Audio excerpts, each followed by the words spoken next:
Il giornalismo per la mia generazione penso che sia qualcosa comunque in grande evoluzione, qualcosa che ha bisogno di cambiare per adattarsi ai tempi, ma qualcosa che non deve assolutamente in alcun modo scomparire, perché ne abbiamo bisogno, l'abbiamo visto con gli ultimi eventi, l'abbiamo visto con la guerra e ne abbiamo bisogno oggi più che mai, però abbiamo anche bisogno di un giornalismo che stia al passo coi tempi e che sappia comunicare con le nuove generazioni, quindi è una grande sfida per il giornalismo e anche per i giovani, credo. Il rapporto tra informazione, social e guerra l'abbiamo visto probabilmente in maniera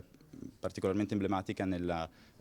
guerra in Ucraina, in questa guerra che sembra essere la prima guerra social della storia. Non è più una guerra narrata attraverso la carta stampata, attraverso la televisione, ma è una guerra in cui noi vediamo direttamente le foto e i video che ci arrivano attraverso i social dagli ucraini, da coloro che la guerra la vivono in prima persona. E questa è una grande opportunità, però allo stesso tempo è anche un grande pericolo, perché le storie hanno una grande componente emotiva e rischiano quindi di farci dimenticare l'importanza, la gravità dei fatti a cui stiamo assistendo. Quindi c'è bisogno di saper utilizzare le storie, però come arma per una narrazione che sia più complessa, più approfondita.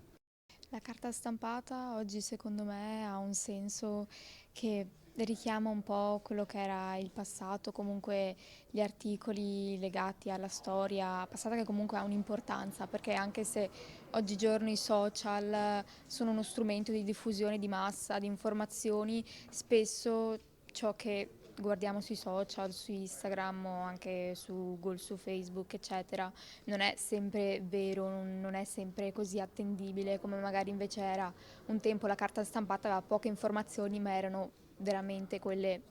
vere ed effettive, quindi era più, diciamo, concreto. Magari al giorno d'oggi i social hanno tante più informazioni, tante più possibilità, però bisogna essere anche in grado di saper distinguere quali quelle vere, quali quelle più attendibili rispetto a quali invece meno. Allora, secondo me non c'è un modo giusto di raccontare la guerra, perché la guerra ha tantissime forme, tantissimi modi diversi di essere interpretata, non c'è un'unica guerra come pensiamo noi, che magari può essere adesso quella più vicina a noi, quella dell'Ucraina, ce ne sono tantissime in vari stati del mondo e che magari anche non si conoscono e quindi secondo me la guerra è un concetto generale che va riportato all'assenza di libertà, a un qualcosa di più generico rispetto all'effettivo fronte, guerre, armi, caschetti vari, bombe, eccetera, è tanto di più e quindi bisogna saperne parlare anche in modo più ampio. Allora, secondo il mio punto di vista, per una buona informazione bisogna avere curiosità e imparzialità soprattutto. Curiosità, soprattutto per quanto riguarda la mia generazione. Purtroppo oggigiorno i giornali stanno, per quanto mi riguarda, stanno sempre più scomparendo, o meglio, l'informazione attraverso il giornale cartaceo sta scomparendo. E quindi secondo me è molto importante diffondere la curiosità nei giovani di oggi, così possono poi informarsi attraverso fonti veritiere, assolutamente imparziali, perché è necessaria l'imparzialità, e raccontare le diverse sfaccettature delle vicende, non soltanto un aspetto, ma i suoi molteplici aspetti. L'informazione e la guerra hanno un rapporto abbastanza dibattuto, soprattutto in questi ultimi anni. Molto spesso si tende a lasciare le informazioni in superficie, quindi non approfondire le diverse tematiche che sarebbero fondamentali conoscere per la popolazione stessa. Per il mio elaborato, appunto, riguardante l'uranio impoverito, ne sono venuta a conoscenza informandomi meglio in questi ultimi mesi, quindi da gennaio a febbraio. Prima era un argomento molto vago, purtroppo. La lezione di mio padre è sicuramente ancora più attuale, perché lui già scriveva in un periodo in cui la televisione bombardava di notizie tutti noi, per cui già la difficoltà con la televisione, il rapporto con i giornali era già difficoltoso, e la sua lezione di approfondire la notizia, di non accontentarsi mai della prima notizia, ma di capire meglio, di studiare in continuazione quello di cui si scrive, è sicuramente valida, anzi è ancora più valida, perché con i social e con internet il bombardamento mediatico è sicuramente aumentato e la difficoltà di districarsi tra tutte queste notizie è aumentata, per cui la sua lezione è sicuramente ancora più valida.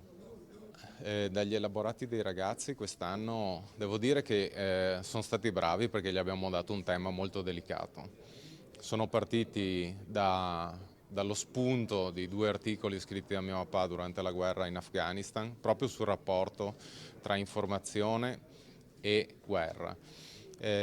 L'informazione è sempre difficile da analizzare perché, come dicevamo, ce ne sono tante. In tempo di guerra l'informazione è volutamente confusa, proprio dalla propaganda anche dei paesi che sono in guerra. Per cui basta vedere cosa sta succedendo in questo momento in Ucraina, è difficilissimo, nonostante tutti i media del mondo siano lì, riuscire a capire esattamente cosa sta succedendo. Per cui i ragazzi hanno messo in luce proprio quello, la grandissima quantità di informazioni e la difficoltà di riuscire poi a fare chiarezza all'interno di tutte queste informazioni. Informazione e guerra è un rapporto estremamente complesso, anche perché per fortuna la guerra sembrava espulsa dal discorso politico-culturale dell'Occidente dopo la Seconda Guerra Mondiale. Quindi noi giornalisti ci siamo trovati un po' impreparati allo scoppio della guerra in Ucraina, perché mancavano proprio le conoscenze tecniche di un fenomeno che si riteneva ormai giustamente e auspicabilmente cancellato dalla storia e che invece ha dei suoi tecnicismi barbari, macabri, anche difficili da comprendere a volte, che però spiegano, partendo dal basso, anche quello che accade in alto. È qualcosa di tanto orribile da dover discutere, il funzionamento di un pezzo d'artiglieria piuttosto che di un aereo, la capacità di distruzione di un esplosivo piuttosto che di un altro, ma senza comprendere questi elementi tecnici hai difficoltà poi a capire cosa realmente sta succedendo in un mondo, quello della guerra, di questa guerra in particolare, che è